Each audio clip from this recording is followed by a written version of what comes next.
العليم من الشيطان الرجيم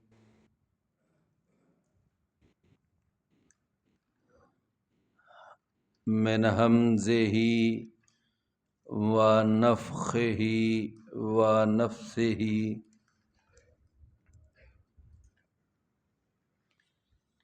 بسم الله الرحمن الرحيم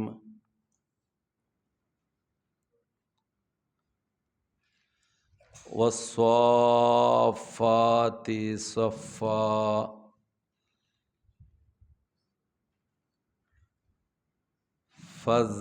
فالزاجرات زجرا فالتاليات ذکرا ان الہکم لواحد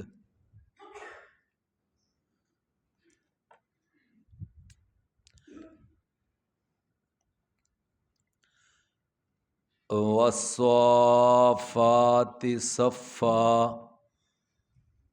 قسم ہے ان فرشتوں کی جو صف بنانے والے ہیں، صف بندی کرنے والے ہیں، صفا اچھی طرح صف بندی کرنا، فالزاجرات زجرا پھر قسم ہے ان فرشتوں کی کہ جو ڈانٹنے والے ہیں، اچھی طرح ڈانٹنا، خوب ڈانٹنا، فالتالیات ذکرا پھر قسم ہے ان فرشتوں کی جو تلاوت کرنے والے ہیں ذکر کی، ان الہکم لواحد بے شک تمہارا معبود یقیناً ایک ہے۔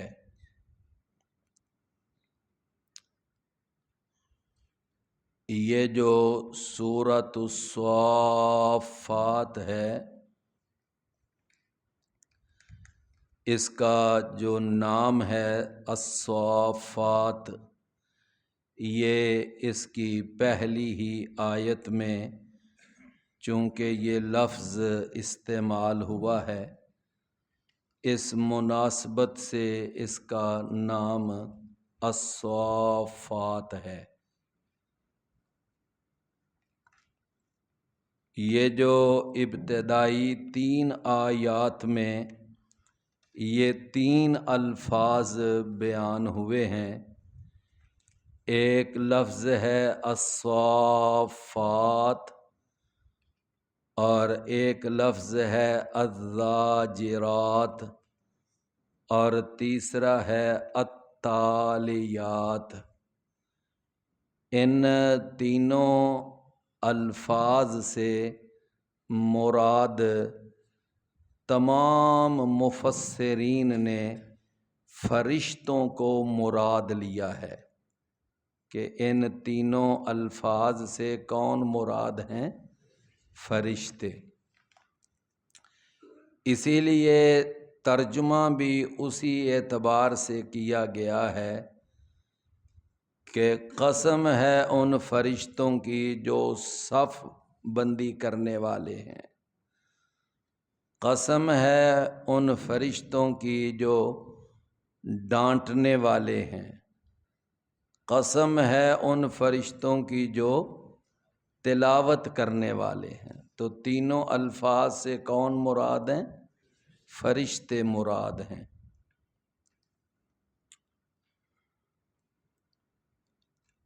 یہ جو پہلا لفظ ہے الصافات، تو ان سے مراد کون ہیں؟ فرشتے۔ اور قرآن مجید کے اندر ایک اور مقام پر خود فرشتوں کی زبانی اللہ نے یہ بیان کیا ہے کہ فرشتے خود کہتے ہیں وَإِنَّا لَصَافُونَ، بے شک ہم صف بندی کرنے والے ہیں۔ ہم کیا ہیں؟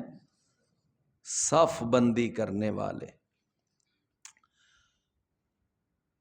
رسول اکرم نبی مکرم سید و ولد آدم شاہ جناب محمد الرسول اللہ صلی اللہ علیہ وآلہ وسلم نے ایک موقع پر،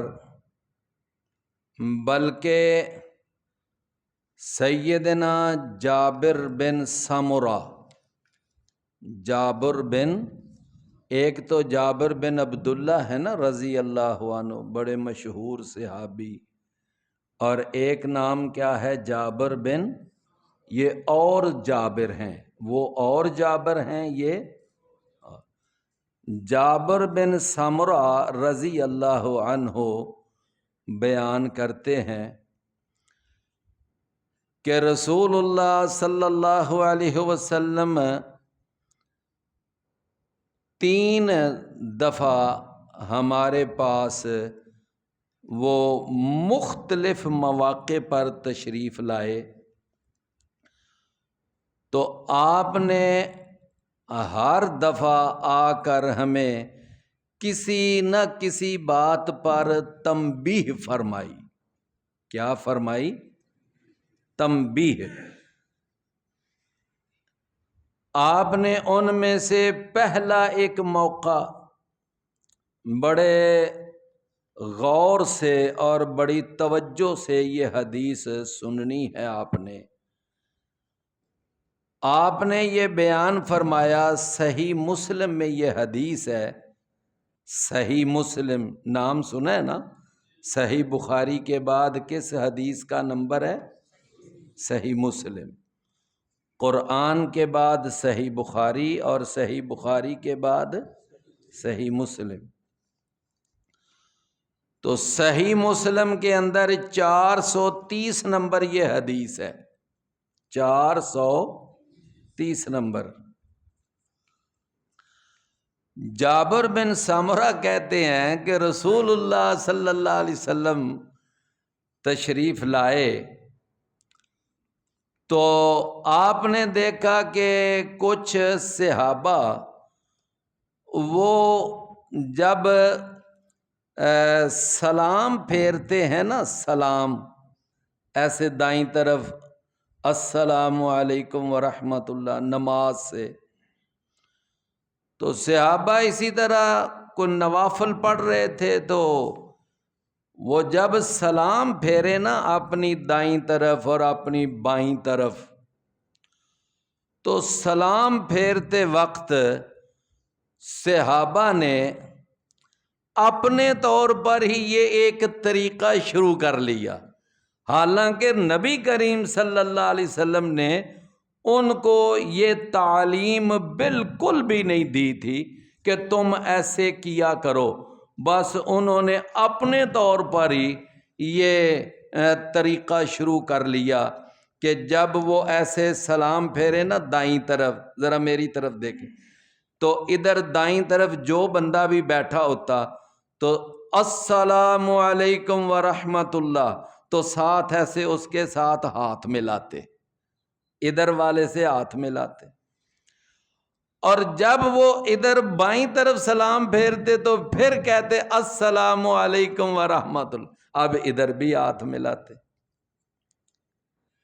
حالانکہ نبی کریم صلی اللہ علیہ وسلم نے اپنے صحابہ کو یہ اس طرح سلام پھیرتے وقت ہاتھ ایسے دائیں اور بائیں ہلا کر یہ سلام لینے کا یہ کبھی بھی آپ نے نہ حکم دیا تھا نہ طریقہ یہ بتایا تھا، یہ صحابہ نے کیا کیا تھا؟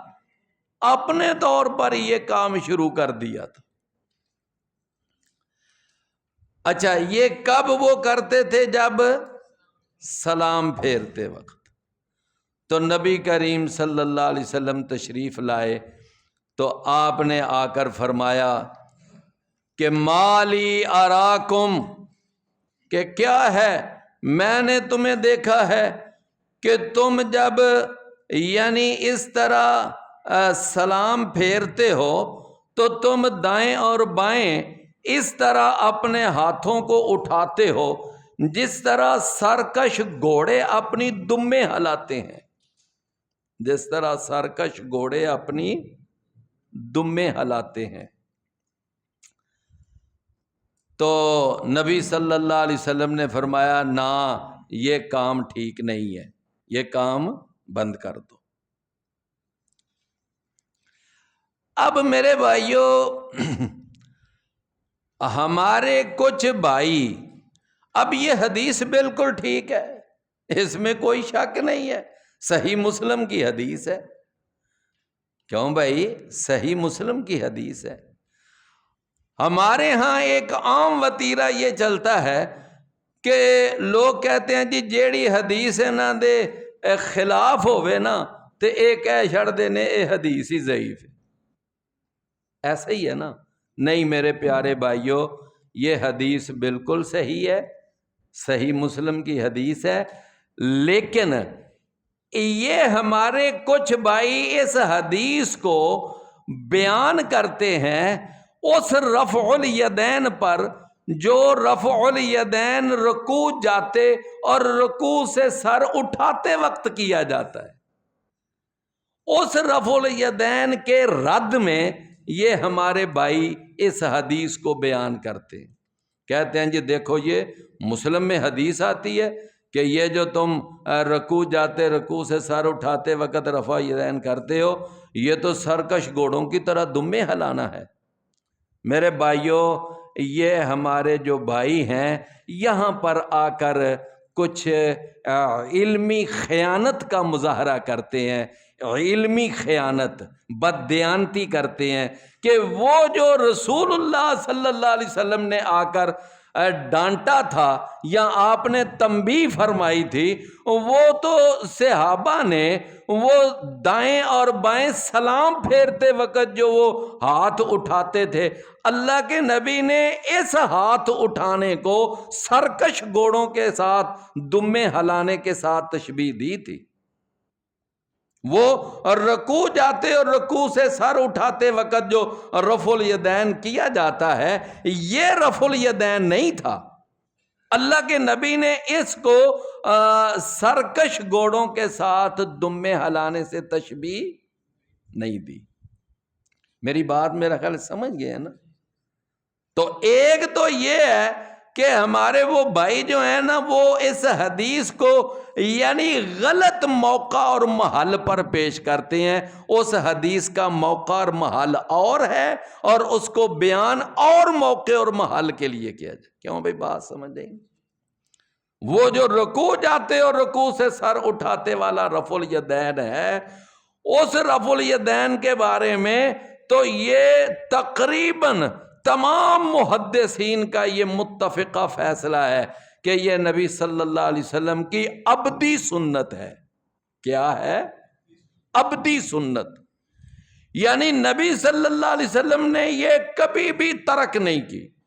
آپ کی ہر نماز کے اندر یہ شروع میں رفع الیدین، رکوع جاتے وقت رفع الیدین، رکوع سے سر اٹھاتے وقت رفع الیدین، اور 2 رکعتوں کے بعد تیسری رکعت کے لیے کھڑے ہوتے وقت رفع الیدین، یہ رفع الیدین نبی صلی اللہ علیہ وسلم نے کبھی بھی ترک نہیں کیا۔ سمجھ آئی نا بات؟ تو وہ ہمارے بھائی کہتے ہیں جی دیکھو جی پہلے اللہ کے نبی یہ رفع الیدین کیا کرتے تھے تو بعد میں یہ رفع الیدین چھوڑ دیا تھا۔ نہیں میرے بھائی، ایسی بات نہیں ہے۔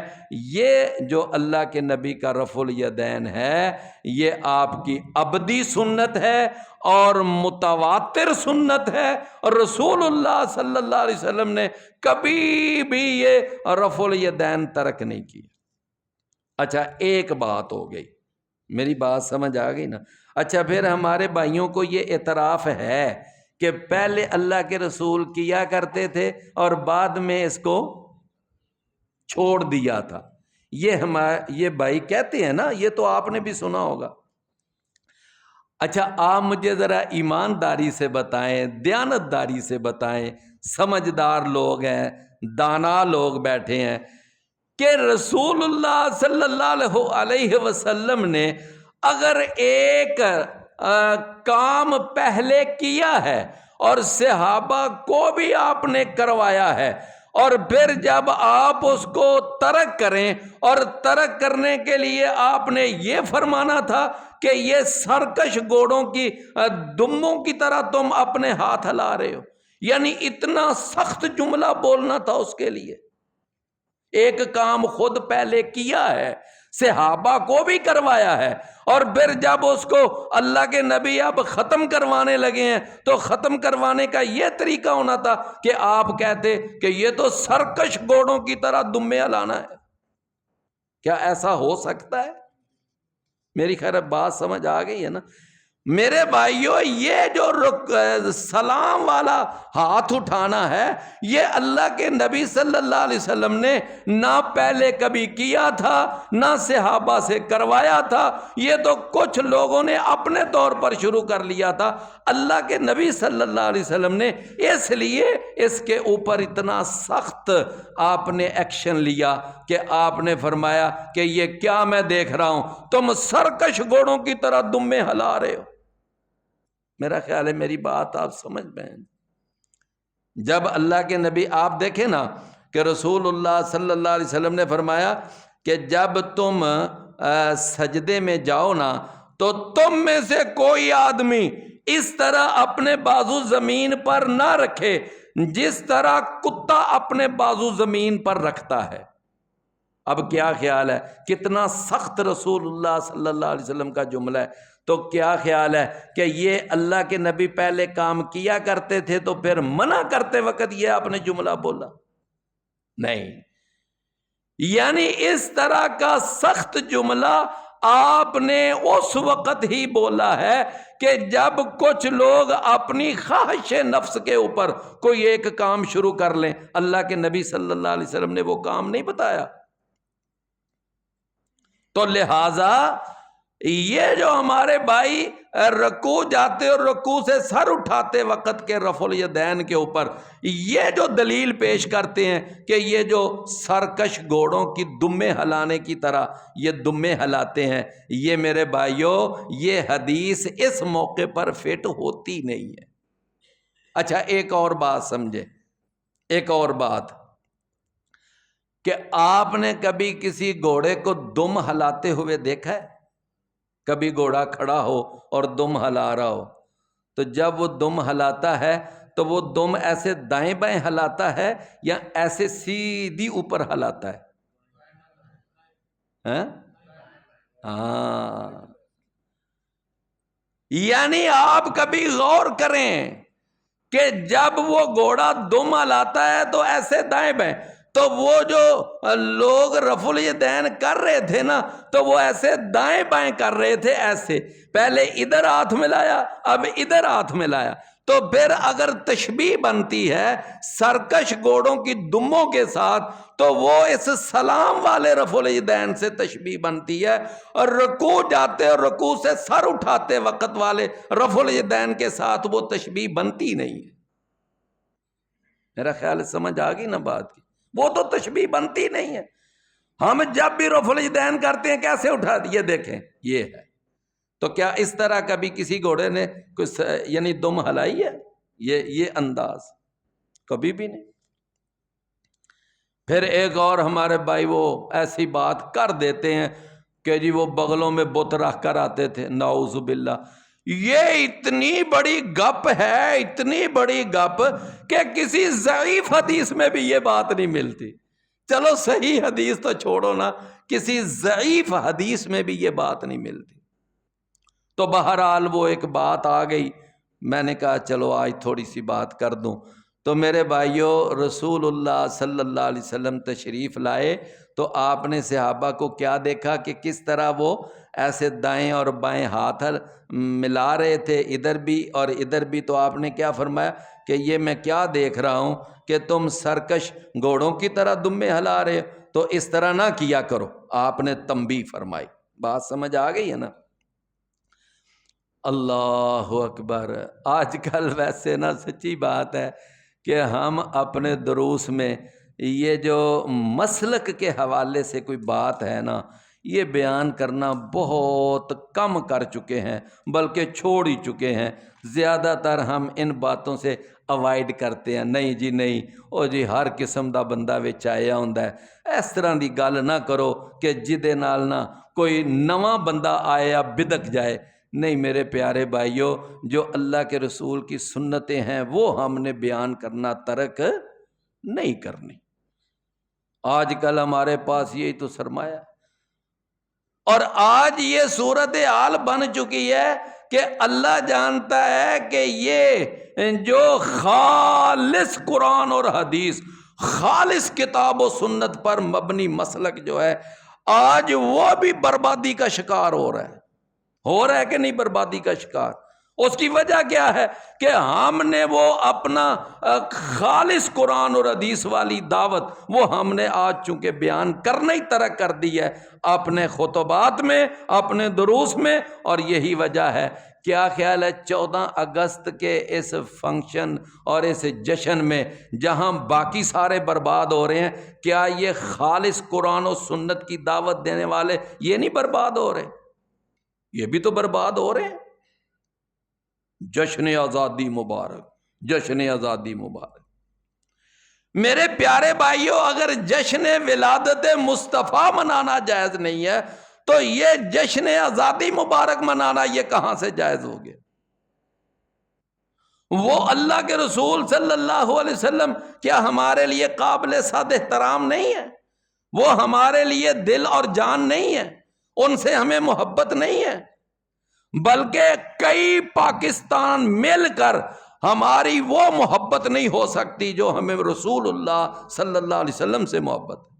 لیکن ہم کہتے ہیں کہ نہیں بھئی اللہ کے رسول کا جشن ولادت مصطفیٰ منانا جائز نہیں. بھئی کیوں جائز نہیں؟ اس لیے کہ قرآن اور حدیث میں اس کی دلیل کوئی نہیں، اللہ کے نبی سے یہ ثابت کوئی نہیں. تو میرے بھائیو، جب وہ ثابت نہیں ہے تو یہ کہاں سے ثابت ہو گیا؟ رسول اللہ صلی اللہ علیہ وسلم نے کیا فتح مکہ نہیں کیا تھا؟ مکہ فتح کیا تھا کہ نہیں کیا تھا؟ کتنا بڑا مکہ آزاد کروایا تھا، اور اتنی بڑی آزادی کے قرآن نے باقاعدہ سورت نازل فرمائی. اللہ نے فرمایا اذا جاء نصر اللہ والفتح، جب اللہ کی مدد آ گئی اور مکہ فتح ہو گیا. وَرَأَيْتَ النَّاسَ يَدْخُلُونَ فِي دِينِ اللَّهِ أَفْوَاجًا. اچھا 8 کو مکہ فتح ہوا، اگلا سال آ گیا 9، اللہ کے رسول زندہ تھے نا. اگلا سال آ گیا 10، اللہ کے رسول زندہ تھے. پھر اگلا آ گیا 11 کو آپ کی وفات ہوئی. آپ اس مکہ کو فتح کرنے کے بعد 3 سال کم از کم دنیا میں زندہ رہے. کیا ان 3 سالوں میں سے کوئی 1 سال بھی آپ نے جشن فتح مکہ منایا تھا؟ نہیں، بالکل نہیں. لیکن آج دیکھ لو، اللہ معاف فرمائے، جہاں دوسرے جناب وہ 14 اگست کے لباس پہنے ہوئے ہیں، باجے بجا رہے ہیں اور جھنڈیاں لگا رہے ہیں، جھنڈے لہرا رہے ہیں، آج بالکل یہ بھی اسی طرح جلوس نکال رہے ہیں، سارا کچھ ہو رہا ہے. تو میرے بھائیوں، کل کلاں جب 12 ربیع الاول آئے گا، ہم ان کے سامنے اپنا کیا جواز پیش کریں گے جب وہ ہمیں کہیں گے بھئی 14 اگست تو تم نے بڑی دھوم دھام سے منائی، اب اللہ کے رسول کا یہ ولادت کا جشن مناتے ہوئے تمہیں کیوں موت پڑ جاتی ہے؟ اس وقت کیا جواب ہوگا ہمارے پاس ان کے لیے؟ کوئی جواب نہیں ہوگا. تو بہرحال یہ رفع الیدین ہمارا ایک امتیازی مسئلہ ہے، ہم الحمدللہ بیان کرتے ہیں. تو رسول اللہ صلی اللہ علیہ وسلم نے دوسری بات آپ نے جو تنبیہ فرمائی وہ کیا ہے؟ ذرا اس پہ بات تھوڑی سی زیادہ ہو گئی. آپ نے دوسری دفعہ آپ تشریف لائے تو آپ نے دیکھا کہ صحابہ نا الگ الگ بیٹھے ہیں، کہ 2 ادھر بیٹھے ہیں، 2 ادھر بیٹھے ہیں، 3 ادھر بیٹھے ہیں، 2 ادھر بیٹھے ہیں۔ رسول اللہ صلی اللہ علیہ وسلم نے نا آ کر ان کو ڈانٹا، تنبیہ فرمائی۔ آپ نے فرمایا تم یہ 1 1 2 2 2 2 1 1 یہ جو بیٹھے ہو تو اکٹھے آ کر بیٹھو، ہاں اکٹھ میں برکت ہے۔ کیوں بھی بات سمجھ آ گئی؟ جابر بن سمرہ کہتے ہیں پھر ایک دفعہ اللہ کے رسول تشریف لائے تو آپ نے ہمیں تیسری تنبیہ فرمائی، جماعت کھڑی کرنے لگے تو آپ نے دیکھا کہ صفیں جو ہے نا وہ بھی طرح ٹھیک نہیں بنی تھی، تو آپ نے فرمایا الا تصفون، تم اس طرح کی صفیں کیوں نہیں بناتے، اس طرح صف بندی کیوں نہیں کرتے، کما تصف الملائکہ، جس طرح فرشتے صف بندی کرتے ہیں، فرشتوں کی صف بندی کی طرح تم اپنی صف بندی کیوں نہیں کرتے؟ صحابہ نے کہا اللہ کے رسول فرشتے کس طرح صف بندی کرتے ہیں؟ آپ نے فرمایا سب سے پہلے تو وہ اپنی اگلی صفوں کو مکمل کرتے ہیں، اگلی صف، پھر دوسری، پھر تیسری۔ فرمایا اگلی کسی صف میں کوئی خلا نہیں چھوڑتے، اگر خلا چھوڑتے ہیں تو کس صف میں؟ جو سب سے آخری صف ہوتی ہے۔ فرمایا اور اس کے بعد یہ ہے کہ وہ ایک دوسرے کے ساتھ مل کر کھڑے ہوتے ہیں، قدم سے قدم، کندھے سے کندھا، مکمل مل کر وہ ایک دوسرے کے ساتھ کھڑے ہوتے ہیں۔ اس طرح فرشتے صف بناتے ہیں۔ کیوں بھی بات سمجھ آ گئی نا؟ تو فرشتوں کا صف بنانا یہ پھر آ گیا نا حدیث میں کہ تم اس طرح صف بندی کیوں نہیں کرتے جس طرح فرشتے۔ رسول اللہ صلی اللہ علیہ وسلم نے فرمایا کہ ہمیں باقی جتنے مذاہب ہیں، یعنی خاص اشارہ تھا یہود کی طرف اور نصارہ کی طرف، فرمایا 3 باتوں میں اللہ نے ہمیں ان پر فضیلت بخشی ہے۔ پہلی فضیلت کہ ہماری صفیں اس طرح کی ہیں جس طرح فرشتوں کی صفیں ہیں۔ نمبر 2، رسول اللہ صلی اللہ علیہ وسلم نے فرمایا کہ اللہ نے ہمارے لیے ساری زمین کو ہی نماز کی جگہ بنا دیا ہے، ہم جہاں چاہیں نماز پڑھ سکتے ہیں، کوئی پلاٹ میں پڑھے، کوئی لاری اڈے میں پڑھے، کوئی اسٹیشن پہ پڑھے، جہاں نماز کا وقت ہو جائے تم نماز پڑھ۔ ہمارے لیے مسجد کو ڈھونڈنا، تلاش کرنا، سفر میں ہو بندہ کوئی ضروری نہیں، جہاں موقع بنے نماز پڑھ لو۔ اللہ کے نبی صلی اللہ علیہ وسلم جب سفر میں ہوتے جہاں نماز کا ٹائم آ جاتا نماز پڑھ لیتے۔ تیسری بات آپ نے فرمائی کہ اللہ نے ہمارے لیے مٹی کو پاکی کا ذریعہ بنا دیا ہے، جب پانی میسر نہ ہو تو تم مٹی کے ساتھ اپنی پاکیزگی حاصل کر سکتے۔ یہ 3 چیزیں ہیں جس پر اللہ نے ہمیں کیا دی ہے؟ فضیلت۔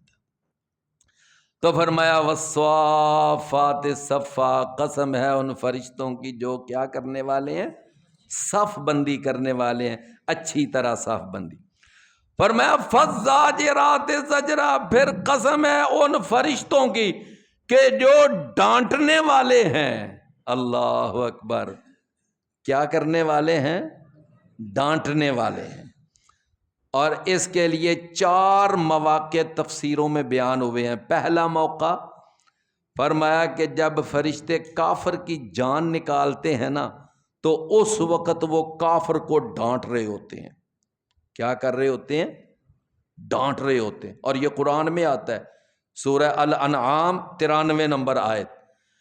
فرمایا وَلَوْ تَرَىٰ إِذِ الظَّالِمُونَ فِي غَمَرَاتِ الْمَوْتِ، کہ اے نبی کبھی وہ منظر سامنے لاؤ نا کہ جب ظالموں کی موت کا وقت آتا ہے، فرشتے ان کی جان قبض کرتے ہیں، تو فرمایا اس وقت وہ ان کو ساتھ ساتھ ڈانٹ رہے ہوتے ہیں، ڈانٹ پہ لا رہے ہوتے ہیں، اور ان کو کہہ رہے ہیں اپنی جان باہر نکالو، اپنی جان باہر نکالو۔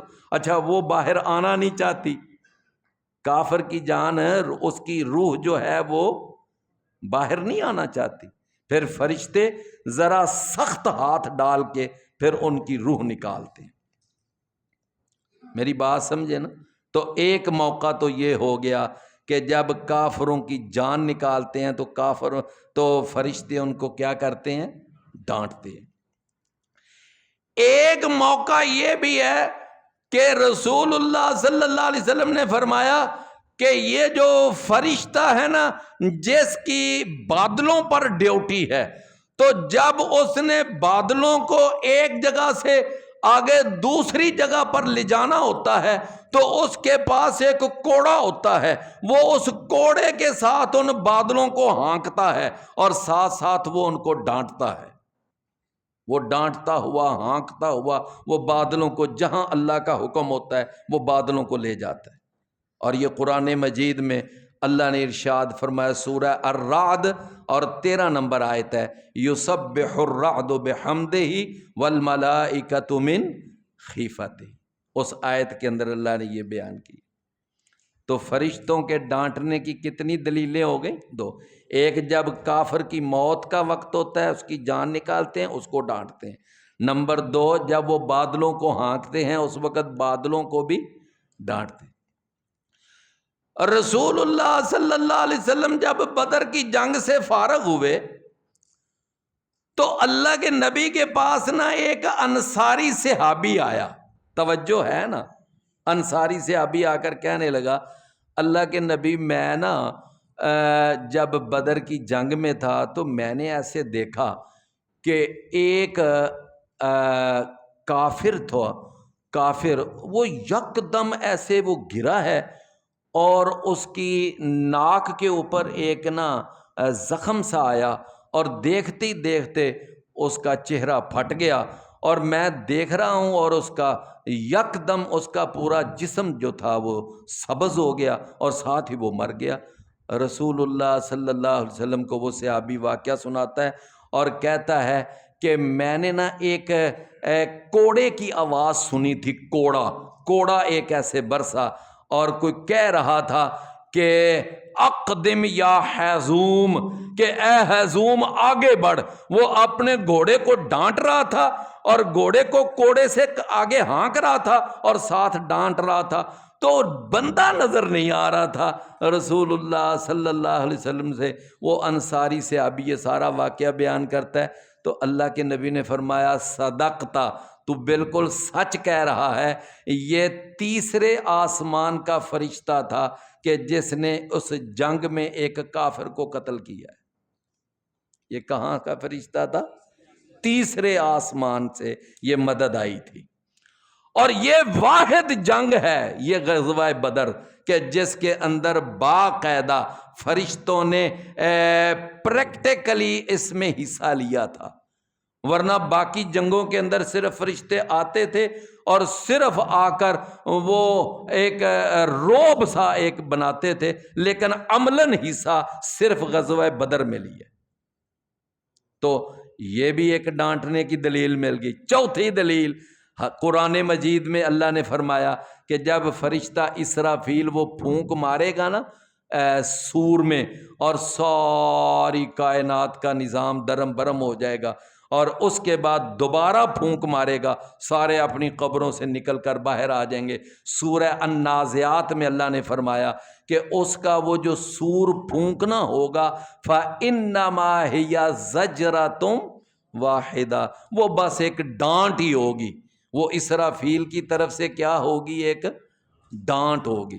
تو یہ 4 دلیلیں مل گئیں یہ فرشتوں کے ڈانٹنے کی، فرشتوں کے ڈانٹنے کی یہ 4 دلیلیں۔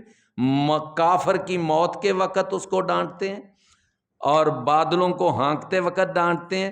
بدر کے اندر وہ ایک فرشتے نے اپنے گھوڑے کو ہانکتے وقت اس کو ڈانٹا اور اس کو آگے ہانکا۔ اور چوتھی دلیل، جب اسرافیل پھونک مارے گا وہ بھی ایک ڈانٹ ہو۔ فرمایا فالزاجرات زجرا فالتالیات ذکرا، پس ان فرشتوں کی قسم ہے کہ جو اس ذکر کی تلاوت کرنے والے ہیں، جو یعنی اس قرآن کی تلاوت کرنے والے ہیں۔ تو فرشتے جو ہیں وہ کیا کرتے ہیں؟ اچھا، اللہ نے یہ 3 قسمیں اٹھا کر آگے بات کیا بیان کی؟ فرمایا ان الہکم، بے شک تمہارا الہ، تمہارا معبود ایک ہی ہے۔ تمہارا معبود، تمہارے معبود 2 نہیں ہیں۔ مجوسیوں کا عقیدہ تھا کہ دو معبود ہیں، ایک خیر کا خدا ہے اور ایک شر کا خدا ہے۔ مجوسی دو خداؤں کے قائل تھے۔ بھئی بات سمجھ آئی نا؟ اللہ نے رد کیا نہیں، ایک ہی معبود ہے، خیر کا الہ بھی اللہ ہے اور شر کا الہ بھی، خیر کا خالق بھی اللہ ہے اور شر کا خالق بھی اللہ ہے۔ اللہ کے ہاتھ میں خیر بھی ہے اور شر بھی ہے۔ بیماری بھی کس کی طرف سے آتی ہے اور شفا بھی اللہ کی طرف سے آتی ہے۔ اچھا فرمایا بے شک تمہارا معبود، اچھا اللہ تین بھی نہیں ہے۔ عیسائیوں کا عقیدہ ہے کہ اللہ تین ہے۔ اللہ کتنے ہیں؟ تین ہیں۔ اور ہمارے بھی یہاں ایک نام نہاد مسلمان، ان کا عقیدہ ہے کہ اللہ پانچ ہیں، اور وہ پنجتن پاک کو وہ پانچ الہ کہتے ہیں کہ یہ ہمارے پانچ جو ہیں نا یہ مل کر اللہ بنتے ہیں۔ کیا مل کر کیا بنتے ہیں؟ گاڑیوں کے پیچھے کبھی دیکھا ہوگا لفظ اللہ لکھا ہوتا ہے اور اس کے اندر انہوں نے یہ پانچ نام لکھے ہوتے ہیں، اور عقیدہ کیا ہے کہ یہ پانچوں ہی اصل میں اللہ ہے۔ کیوں بھی بات سمجھ آئی نا؟ تو اللہ دو نہیں ہے، اللہ تین نہیں ہے، اللہ پانچ نہیں ہے۔ اچھا مشرکین مکہ نے کتنے الہ بنا کر بیت اللہ میں رکھے ہوئے تھے؟ 360۔ تو اللہ نے ان کا بھی رد کیا کہ یہ تمہارے 360 بھی معبود نہیں ہے۔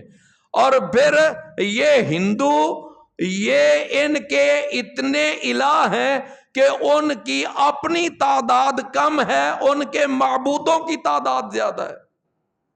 ان کی اپنی تعداد کم ہے، ان کے معبودوں کی تعداد زیادہ۔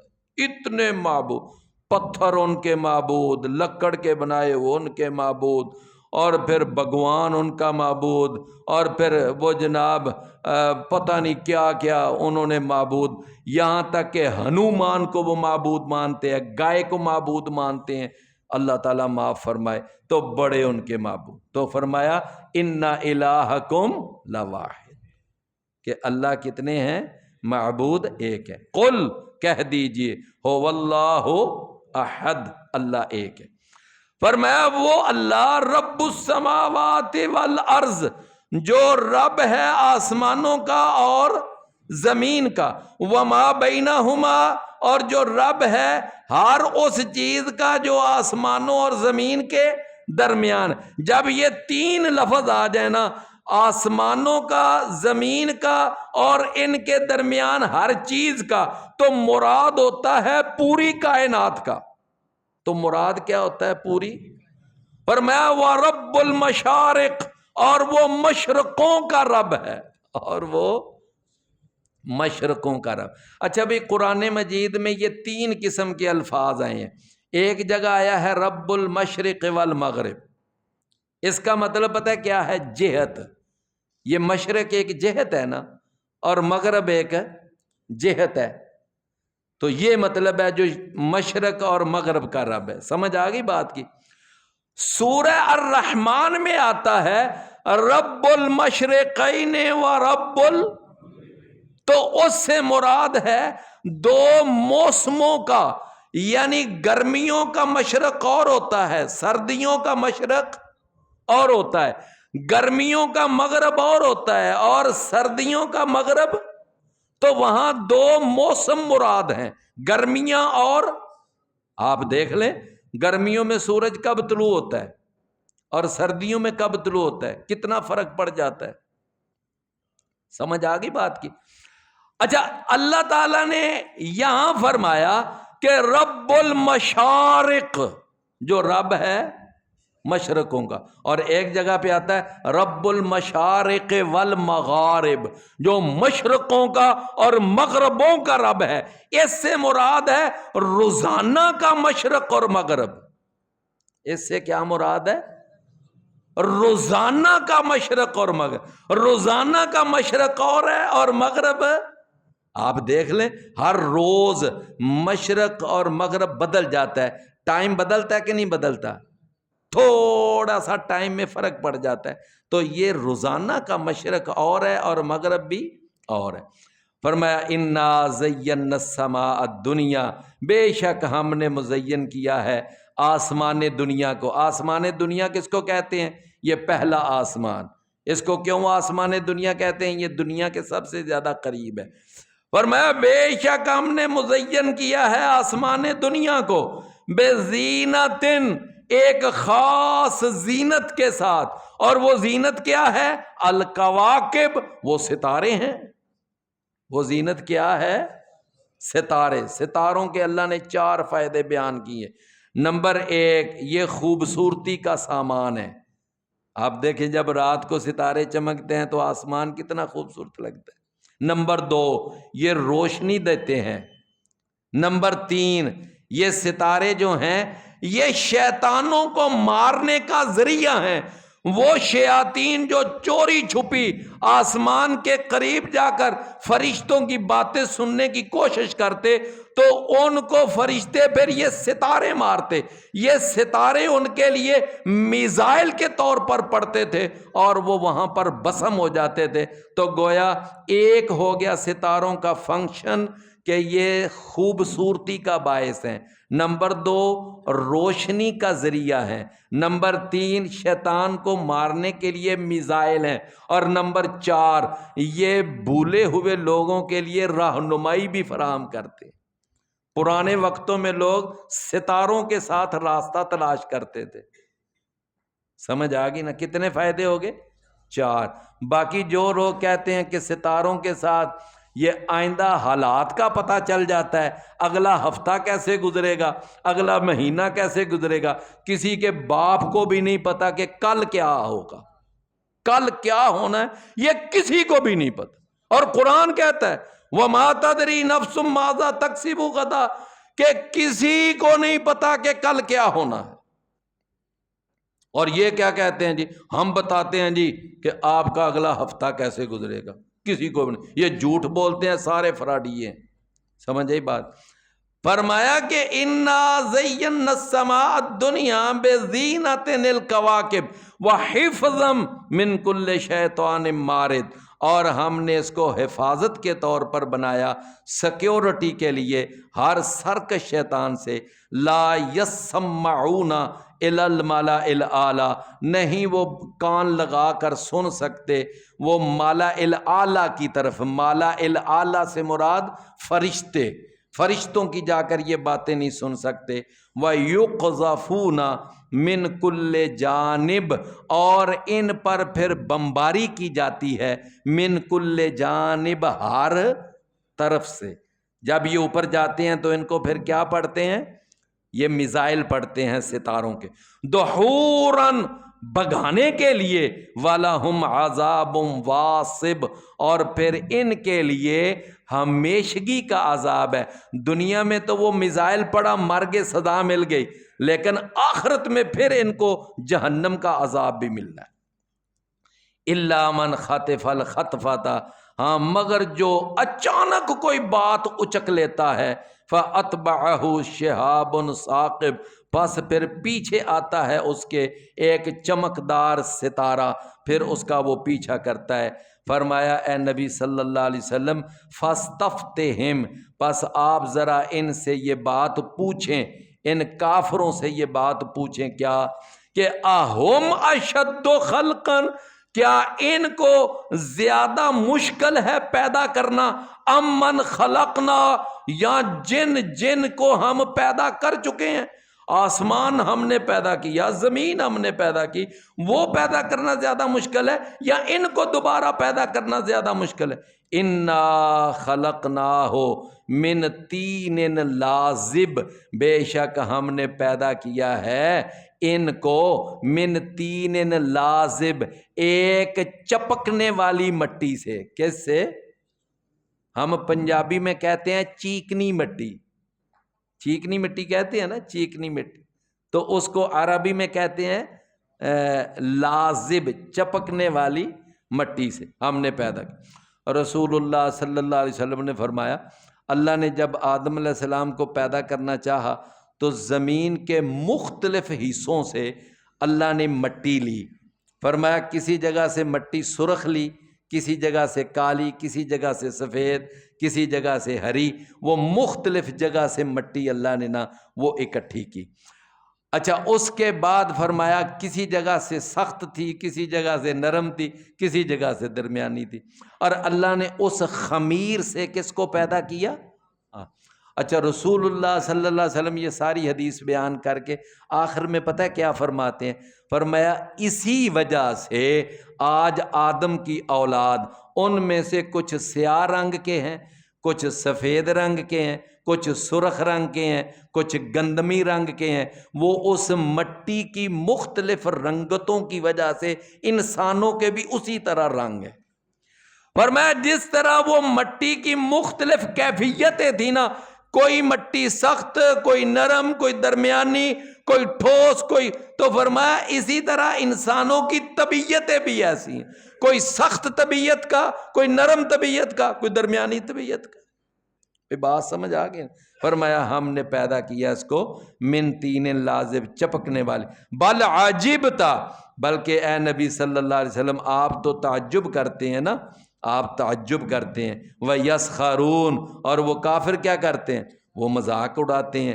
وَإِذَا ذُكِّرُوا، اور جب ان کو نصیحت کی جاتی ہے، لا يَذْكُرُونَ، تو وہ نصیحت پکڑتے ہی نہیں۔ نصیحت کی جاتی ہے تو وہ نصیحت پکڑتے ہی نہیں ہے۔ فرمایا وَإِذَا رَأَوْا آیَةً، اور جب کوئی بھی وہ معجزہ دیکھتے ہیں، یستسخرون، تو وہ اس کا خوب مذاق اڑاتے ہیں۔ یسخرون میں اور یستسخرون میں کیا فرق ہے؟ یسخرون کا معنی مذاق اڑاتے ہیں، اور یستسخرون کا معنی کیا ہے؟ خوب مذاق اڑاتے ہیں۔ یہ معنی میں فرق سمجھ آ گیا نا؟ وہ خوب مذاق اڑاتے ہیں۔ وَقَالُوا، اور وہ کہتے ہیں ان ھذا الا سحر مبین، نہیں ہے یہ مگر کیا ہے؟ واضح جادو ہے۔ اَإِذَا مِتْنَا، کیا جب ہم مر جائیں گے، وَكُنَّا تُرَابًا، اور ہم مٹی ہو جائیں گے، وَعِظَامًا، اور ہم ہڈیاں ہو جائیں گے، اِنَّا لَمَبْعُوثُونَ، کیا بے شک ہم دوبارہ اٹھائے جانے والے ہیں۔ یہ چونکہ دوبارہ اٹھائے جانے پر ہم پچھلے سبق میں کافی تفصیل بیان کر چکے ہیں، تو آج زیادہ تفصیل بیان کرنے کی ضرورت نہیں۔ آباؤنا الاولون، اور کیا ہمارے پہلے باپ دادا بھی، کیا وہ بھی اٹھائے جانے والے ہیں؟ قل، اے میرے نبی فرما دیجئے نعم، ہاں ہاں، فرمایا تم بھی اور تمہارے پہلے باپ دادا بھی اٹھائے جاؤ گے، اور صرف اٹھائے نہیں جاؤ گے بلکہ وَأَنْتُمْ دَاخِرُونَ، اور تم ذلیل ہونے والے ہوں گے، اور ذلیل ہونے والے ہو کر تم جہنم میں بھی داخل ہوں گے۔ ذلیل ہونے والے ہو کر تم فَإِنَّمَا هِيَ زَجْرَةٌ وَاحِدَةٌ، پس سوائے اس کے نہیں وہ ایک ڈانٹ ہوگی۔ فَإِذَا هُمْ يَنظُرُونَ، پس اچانک وہ کھڑے دیکھ رہے ہوں گے۔ وَقَالُوا، اور وہ کہیں گے یا ویلنا، ہائے ہماری بربادی، ھذا یوم الدین، یہ ہے وہ بدلے کا دن، یہ ہے وہ بدلے کا دن، آج بدلہ دیا جائے گا۔ جس نے ظلم کیا تھا، زیادتی کی تھی، کوئی نیک عمل کیا تھا، برا عمل کیا تھا، ھذا یوم الفصل، یہ ہے فیصلے کا دن، الذی کنتم بہ تکذبون، کہ جس کو تم کیا کیا کرتے تھے؟ جھٹلایا کرتے تھے۔ تم کیا کرتے تھے؟ جھٹلایا کرتے تھے۔ بھائی آج ایک چھوٹی سی بات ہے کہ آج جو آپ نے سبق پڑھا ہے نا، تو میں انشاءاللہ العزیز اس سبق کے وہ جو میں سوال جواب کرتا ہوں، تو آپ کے لیے تھوڑی سی اور میں آسانی پیدا کرنا چاہتا ہوں۔ تو وہ جو سوال جواب ہوں گے نا، وہ انشاءاللہ وہ میں نکال کے اور اس کو کمپوز کروا کے تو شاہد صاحب کو میں بھیج دوں گا، شاہد فاروق صاحب کو، تو یہ واٹس ایپ گروپ کے اندر اس کو سینڈ کر دیں گے، تاکہ آپ اچھی طرح یاد کر کے آئیں اور آپ کے لیے آسانی ہو جائے سنانے میں۔ سمجھ آ گئی جی؟